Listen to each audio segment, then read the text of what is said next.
On January 10th, 1954, a sleek silver aircraft climbed into the sky above Rome's Ciampino Airport. It was Bulk Flight 781, destination London. 29 passengers and 6 crew were aboard the world's most advanced airliner, the de Havilland Comet, the first commercial jet in history. 23 minutes later, the aircraft disintegrated over the Mediterranean Sea.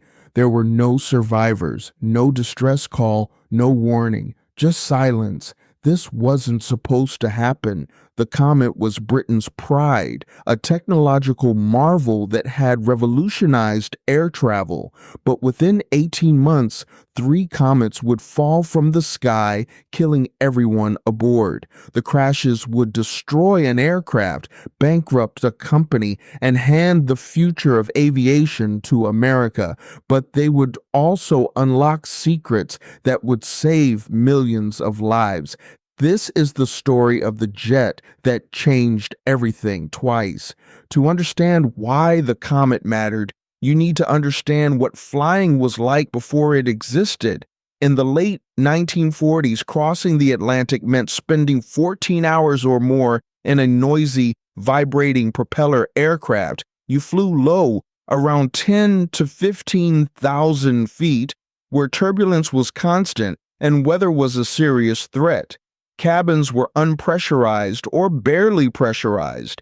Passengers got airsick. Flights were expensive, uncomfortable, and slow. The fastest way from London to Johannesburg took over 40 hours with multiple stops.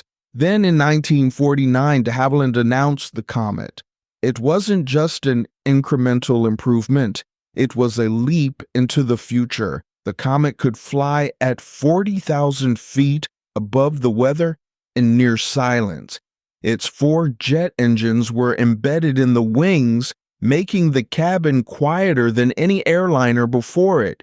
It was pressurized to a comfortable level, with large square windows that gave passengers panoramic views, and it was fast, cruising at nearly 500 miles per hour, almost twice the speed of its propeller-driven rivals. On May 2nd, 1952, BOAC launched the world's first scheduled jet service, flying the Comet from London to Johannesburg. The trip that used to take 40 hours now took less than 24. Passengers were stunned. The press hailed it as the dawn of a new era. Britain had beaten America. Boeing and Douglas were still years away from their first jets. For a brief moment, Britain owned the skies, but the Comet had a fatal flaw, and it was hidden in plain sight. The problem was metal fatigue, a phenomenon that engineers in the 1950s were only beginning to understand. Every time an aircraft climbs, the cabin pressurizes. Every time it descends, it depressurizes. This cycle causes the metal skin to expand and contract again and again. Over time, microscopic cracks form, and those cracks grow. The Comet's fuselage was pressurized to a higher level than any airliner before it. That put enormous stress on the structure. And there was another problem: the windows. The Comet's windows were large and square with rounded corners. Square corners create stress concentrations, points where forces are amplified. Engineers knew this, but they didn't fully appreciate the danger. The windows were reinforced, but not enough, and the fuselage was assembled with a new technique: redux bonding, a glue that was supposed to strengthen joints.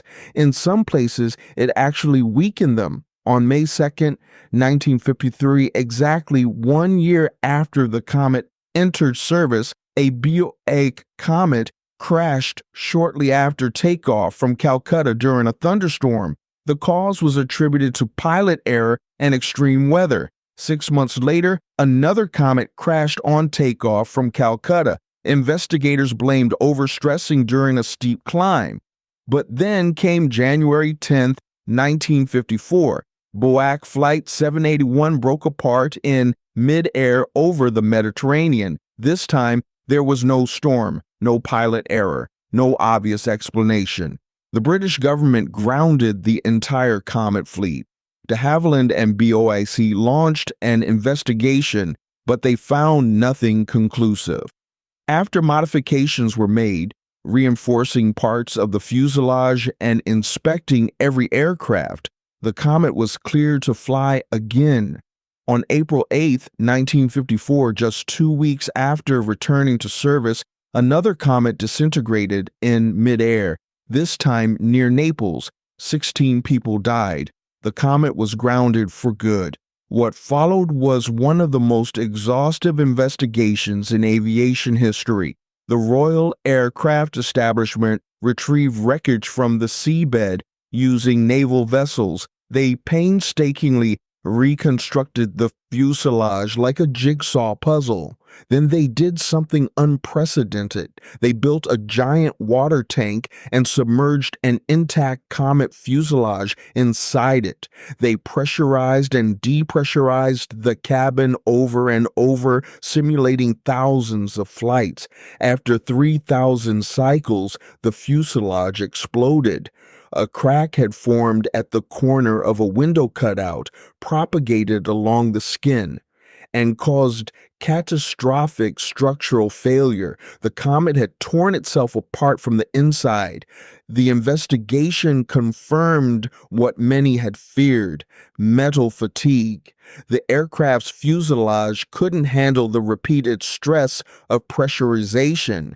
The square windows, the redux bonding, and the high pressurization levels had combined to create a ticking time bomb. The Comet disaster had immediate consequences. De Havilland redesigned the aircraft, creating the Comet 4 with oval windows, thicker skin, and better joints. It entered service in 1958 and flew safely for years, but by then it was too late. Boeing had learned from Britain's mistakes. The 707, which entered service the same year, incorporated round windows, reinforced joints, and extensive fatigue testing. It became the dominant jetliner of the 1960s. Douglas followed with the DC-8. America took over the jet age. Britain never recovered its lead. De Havilland was eventually absorbed into other companies. The Comet became a cautionary tale, but the legacy of the Comet wasn't just failure. The investigation into its crashes transformed aviation. Engineers developed new standards for fatigue testing. Pressurized fuselages were redesigned with fail-safe structures so that even if one crack formed, it wouldn't bring down the plane. Window shapes changed industry-wide. Inspection protocols became more rigorous. Certification standards were overhauled. Every jetliner flying today, every Boeing, every Airbus is safer because of what was learned from the Comet. The disasters killed 110 people, but the lessons drawn from those tragedies have saved countless millions. Here's the paradox. The Comet failed, but it also succeeded. It proved that jet travel was viable, desirable, and inevitable. It showed the world what the future looked like, and even though Britain lost the commercial race, the Comet's DNA lives on in every aircraft that followed. The jet age didn't start with Boeing. It started with a British aircraft that flew too high too fast and paid the ultimate price. The Comet changed everything, not because it worked perfectly, but because it failed in a way that forced the entire industry to evolve. In engineering, failure isn't the opposite of progress. Sometimes it's the catalyst. The de Havilland Comet taught us that, and we've been flying safer ever since.